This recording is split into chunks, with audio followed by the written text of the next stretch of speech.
welcome back. We've decided which apartment we're going to go to, and now I'm going to help you maintain control throughout your presentation.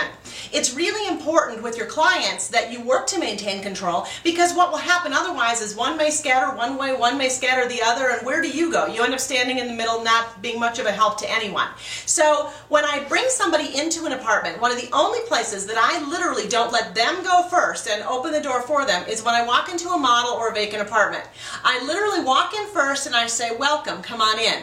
The reason I do that is because people get a little funny when they walk into a model apartment sometimes. They stop and they say, does somebody live here? You know, and you say, oh no, go in, go in. But if I walk in first and I say, come in, they feel much more comfortable. In addition to that, it allows me to get myself into a position where I know that I can maintain control. So for example, in this particular apartment, I would put myself between the living room and the next exit that would go back to a bedroom.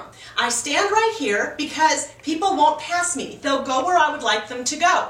What's great about it is that in many years doing this, I've never had anybody push me over or push me out of the way.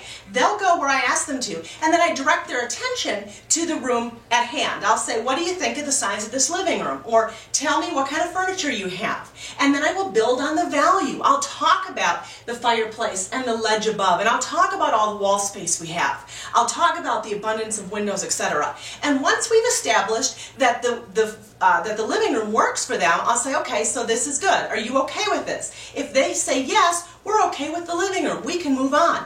At that point, I will literally step back and say, take a look at the bathroom. I will step back and they will walk right past me.